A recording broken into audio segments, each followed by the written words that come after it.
Welcome to Coachify Live, dear students. Here I am, Dr. Samit Razad, your VARC mentor and your guide to Goodreads for a great career. Before you, with the third part of Goodreads for a great career.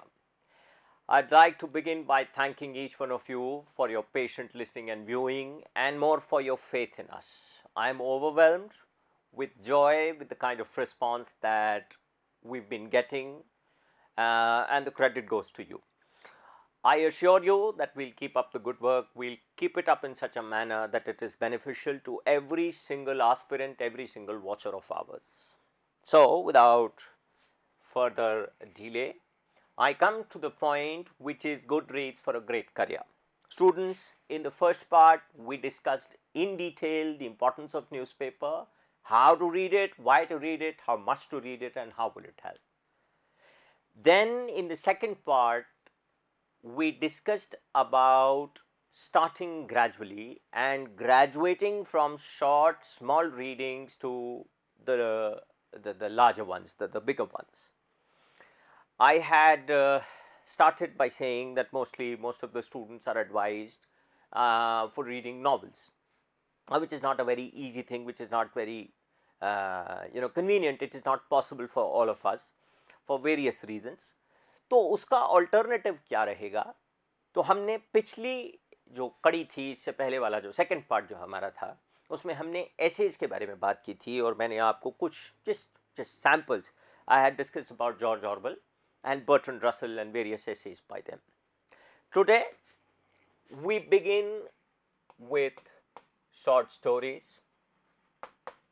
They are equally interesting, probably a little more interesting for candidates who are not much interested in essays, non-fiction. Now, before I start with short stories and plays, let me tell you the difference between non-fiction and fiction. I hope you know it. If you don't, then I'm here to tell you. Students, usually essays are a work of non-fiction. Short stories and plays are a work of fiction. Now, fiction is, in very simple language, that which is imaginary. जो आपके खुद के दिमाग की उपज है, जो आपके जहन से निकल कर आया है, वो फिक्शन है. और नॉन फिक्शन जो है वो आपकी अपनी ओपिनियन नहीं है. हो सकता है कि ओपिनियन हो, लेकिन वो आपकी इमेजिनेशन नहीं है. It has been picked up from around you, आपके एनवायरनमेंट में, आपके देश, दुनिया, समाज. So very much from the people, of the people, and by the people, if I could put it in a simple words. So non-fiction. Now essays are a work of non-fiction, all right, whereas stories and plays are essentially a work of fiction. However, there comes a gray area. There are times when stories are inspired from true incidents, right? Yet, so it's very difficult to categorize them, whether are they a work of non-fiction or fiction. It doesn't matter, since this is not a point of discussion for you, since you're not going to be tested for such things.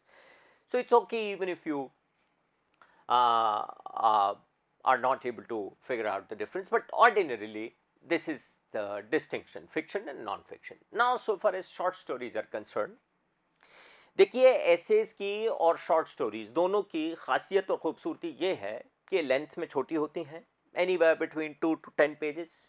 It is not very difficult to go through 2 to 10 pages even at a go. If you're a beginner, 2 page, 3 page, 4 page आप आराम से एक बार में बैठ के पढ़ सकते हैं. It doesn't get very boring, it doesn't get very tiring, and it is not a burden on your memory. चीज़ों को याद रखने में आप लोगों को मुश्किलात पेश नहीं आएंगी. 2 page, 3 page, 4 page, 5 page, A graduate and above, A school graduate and above can easily remember. तो सबसे बड़ा एडवांटेज एसेज का और शॉर्ट स्टोरीज का ये हो जाता है, और वो है इनकी लेंथ. देखिए, मैंने पिछली क्लास में, पिछले लेक्चर में, पिछले पार्ट में आप लोगों से कहा था कि नॉवेल्स का सब्स्टिट्यूट ढूंढना क्यों ज़रूरी है. वो इसीलिए ज़रूरी है because novels are very lengthy. Nobody compromises on the length of the novel. There are, however, short novels. There are, however, novels which are about 100, 150, 200 pages. They are called novellas. छोटी कहानियाँ हैं, छोटे उपन्यास हैं, तो वो पढ़ना ठीक है. उसी के चलते मैंने आपको जॉर्ज ऑरवेल का दी एनिमल फार्म और 1984 सजेस्ट भी किया था। वो नोवेलाज हैं, वो इसी तरीके के उपन्यास हैं जो 100-200 पेज में सिमट जाते हैं। सो I'll repeat, reading them is not a burdening task, it is not cumbersome, memorizing is not difficult, and you can finish it in a short period of time. यदि आपके पास एक 100-150 पेज की किताब है, 200 पेज की किताब है, आप अगर 5-7 पेज 10 पेज भी रोज पढ़ते हैं तो 8-10 दिन में एक किताब आप खत्म कर सकते हैं. So in a month's time, if you're a regular reader, you could jolly well finish anywhere between 2 to 3 books. That's minimum है. अब ये मैं क्यों कह रहा हूं, ये भी समझिए. देखिए, प्रेपरेशन स्ट्रैटेजी जितनी होती है लगभग उतनी ही साइकोलॉजी भी होती है. If you feel burden, you find it difficult to perform. If you feel relaxed, if you don't feel burden, you perform better than you would in ordinary circumstances, right?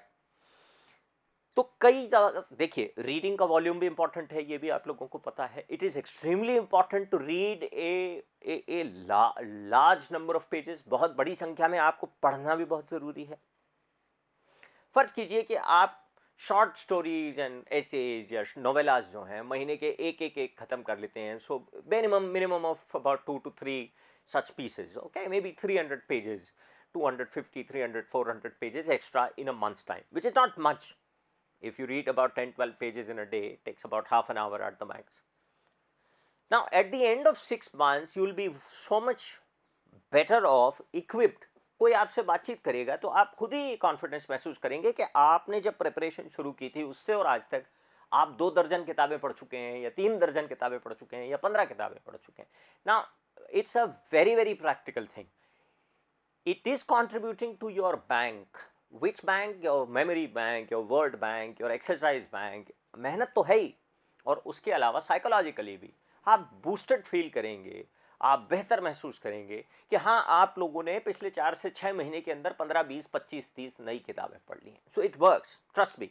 You will come to realize it, you will thank me later when you start following what I'm saying. So let's come to the short stories.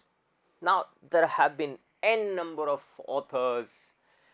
Short stories इनकी हैं अंग्रेजी साहित्य में, फ्रांसीसी साहित्य में, रूसी साहित्य में, भारतीय साहित्य में एक से बढ़कर एक सुंदर कहानियां लिखी गई हैं. There have been authors, Indian authors writing in English. There have been of course English authors, British हैं, अमेरिकन हैं, इन लोगों ने लिखा ही है. इसके अलावा फ्रांसीसी ऑथर्स और रशियन ऑथर्स का बहुत सारा काम जो है वो बहुत अच्छी अंग्रेजी में ट्रांसलेट हुआ है.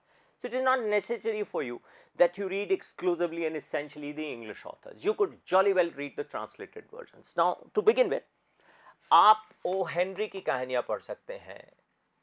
O. Henry is a very famous British author. Henry is also, I think it's his pseudonym. You could read Saki. Saki is H. Munro.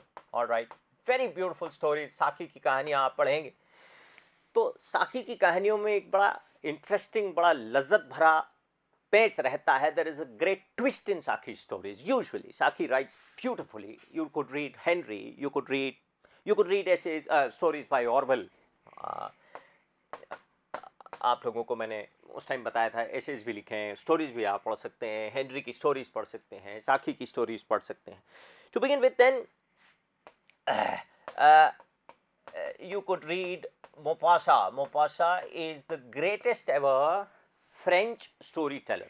19वीं शताब्दी के और 20वीं शताब्दी में 150-200 सालों के दरमियान गी day Maupassant, his full name is गी. It's अंग्रेजी में GUY को गाय बोलते हैं, फ्रेंच में गी बोलते हैं. So it's गी de Maupassant. That's his actual pronunciation. Maupassant lived for a very short period. He, I think, died when he was around 43 or 44. ऐसा कहते हैं कि वो जो साहित्य की दुनिया है उसमें आज तक के जितने भी ज्ञात साहित्यकार हैं पिछले हजारों वर्षों के दुनिया भर में, उनमें सबसे महान लोगों में से एक रहे.